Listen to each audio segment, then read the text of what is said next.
As professionals, we can sometimes be put in situations where we experience a physical and or emotional response when there is a conflict between job demands and the amount of control we have over meeting these demands. This phenomenon, which Neel Doshi describes as emotional pressure, can be harmful to adaptive performance. Where does this phenomenon show up, and how can we recognize the signs to avoid succumbing to it? Listen to this snippet, and if you enjoy it, scroll back to episode 24, How Top Performers Self-Motivate with Neel Doshi. Emotional pressure shows up in many ways. One way is guilt, for example. One way is shame. One way is peer pressure. So when you think about your concern about your children doing things that are harmful to themselves because of their peers at school, well, what's going on? A child's peers are acting on that child's identity to compel them to do something. This is definitional emotional pressure. In the workplace, emotional pressure often looks like, I need to look good to my boss. I need to look good in front of my colleagues. I need to look good to my CEO. And emotional pressure is negative to adaptive performance. Like one of the things we call out in our research, which is incredibly important, especially I think for sales folks to hear, is that there are two types of performance. One is tactical, the other is adaptive. Tactical performance would be a salesperson who is really effectively reading a script. These are the things I'm supposed to say. I'm just going to say them to you and hope for the best. Adaptive performance is a salesperson that's really effectively diverging from the script. This is the salesperson that's actually listening to, who are you? Who are you specifically? What are your unique needs? And then how do I tailor this value proposition to feel like it fits you like a glove? That's adaptability. The thing is, I could use emotional pressure to create tactical performance, but it will destroy adaptive performance. That salesperson who's under emotional pressure is more likely to stick to the script than adapt to it.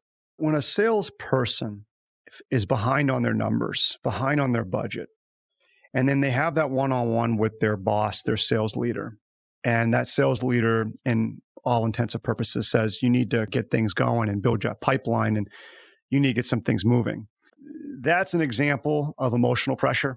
It depends on how it comes across. So if that sales leader is essentially saying, hey, let me help you. Let me coach you. We're in this together.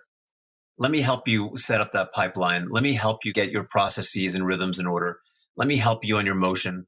If it really feels not like judging, if it really feels not like blaming, if it feels like honest to goodness coaching, helping, I'm here to support you in things that you want to do versus I'm trying to add pressure to the mix, then it's not going to manifest as much emotional pressure. But if it feels, hey, Dan, you're really failing right now, and that's going to be a real problem for you, you got to get your act together.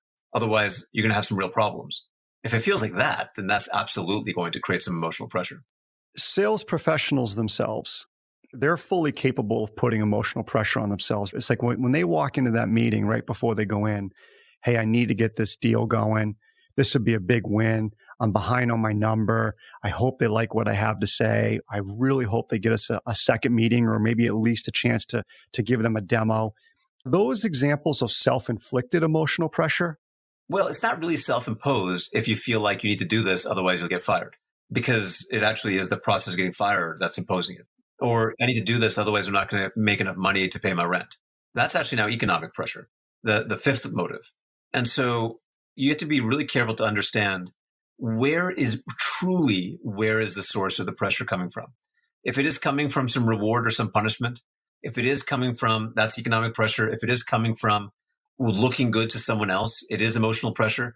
If it's coming from a personal sense of values, a personal sense of belief, if it's coming from truly inside that person and not from anything outside that person, then you're actually closer to purpose or the third motive, potential. But here's an area where I see a lot of people get this wrong. They want to believe, as an executive or a sales manager, they want to believe that the pressure was self-imposed. But when you really double click on it, when you really unpack it, some of it might have been, but a lot of it wasn't. A lot of it was imposed by the systems and structures and processes of the organization. So go to potential, because I know that was your third. Can you talk a little bit with the listeners about what that potential motive comes from? What does it sound maybe like to us internally? So if purpose was you doing an activity because you value its immediate outcome, potential is you're doing an activity because you value its eventual outcome. So the outcome that you care about is a little bit further away from the work itself. So, for example, you might be saying to yourself, if I sell this product in the long term, it'll be very good for this customer. Or if I sell this product in the long term, it'll be very good for this mission. Or in the process of my work, I'm actually learning skills that are important to me or developing myself in ways that are important. All of that is not about the actual direct outcome of the work. It's some eventual outcome of the work. And that's the potential motive. If you're really trying to drive peak performance, the thing that you have to realize is that play is the most powerful, then purpose, then potential. Think about it this way. Nothing compels you to play golf but play, and you spend a lot of time, money, and effort on it. If I'm really trying to build an ultra high performing sales force, what I'm saying to myself is, I want to maximize play, I want to maximize purpose. Potential would be great, but it's just way weaker than the other two, so it's not my priority. I'm going to try to minimize emotional pressure. I'm going to try to minimize economic pressure. And I'm going to try to minimize the sixth motive, inertia. Thanks for listening to Breaking Sales. If you want to get engaged with us outside of the podcast, be sure to go to our website, lappin180.com. Go to Contact Us.